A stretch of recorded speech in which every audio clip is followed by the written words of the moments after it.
Hi! Hello! నమస్తే. Welcome to BVR TV official. మిత్రులారా, నేను మీ బీవీఆర్ రావుని. ఇటీవల కాలంలో షిరిడీ సాయిబాబా మీద చాలా ట్రోలింగ్ గాని, చాలా వార్తలు, చాలా గందరగోళం, డిబేట్స్ అవి ఇవి జరుగుతున్నాయి.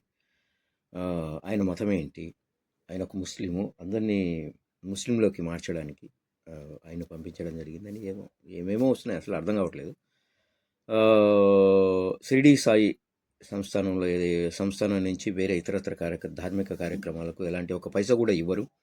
కేవలం అరబ్ కంట్రీస్‌కే ఆ డబ్బులు వెళ్తాయి. ఇది అక్కడ హుండీలో వచ్చిన డబ్బులు అనే వార్తలు కూడా వస్తున్నాయి. ఏమిటో. అయితే నాకు తెలిసి నా అవగాహన ప్రకారం షిరిడి సాయిబాబా ఎప్పుడు నేను దేవుణ్ణి అని చెప్పలేదు. మీరు మతం మారండి అని చెప్పలేదు. ఆయన పకీరే కావచ్చు, ముస్లిమే కావచ్చు, మసీదులోనే కూర్చోవచ్చు. కానీ చెప్పలేదు ఎప్పుడు.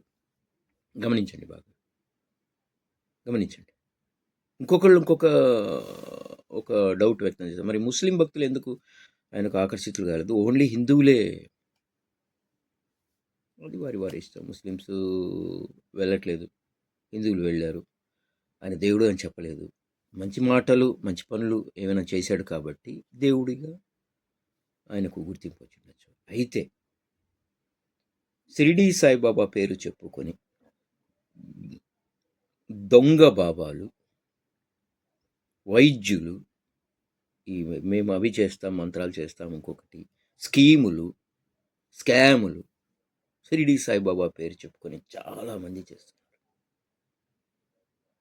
షిరిడీ సాయిబాబా పేరు పెట్టుకొని దొంగ బాబాలు ఎక్కువైపోయారు. వాళ్ళు గుర్తుపెట్టుకోవాలి. చెప్తున్నా నేను. నిజంగా ఇప్పుడు ఆయన ఎక్కడి నుంచి వచ్చాడు, ఎలా పుట్టాడు, ఏం చేశాడు, ఏం చెప్పాడు, ఏం జరిగింది వదిలేండి. ఆయన వల్ల మరి ఎవరికి నష్టం జరిగింది ఏమిటి, దాన్ని పక్కన పెడితే ఈ దొంగ అనకూడదు, చెప్తున్నా నేను. దొంగ ఎవరైతే ఉన్నారో ఈ దొంగ భక్తులు ఇప్పటికైనా సాయిబాబా పేరు చెప్పుకొని చేయకండి మోసాలు.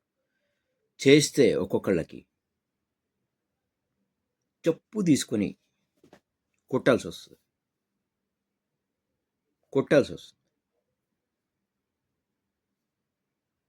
ఏమిటి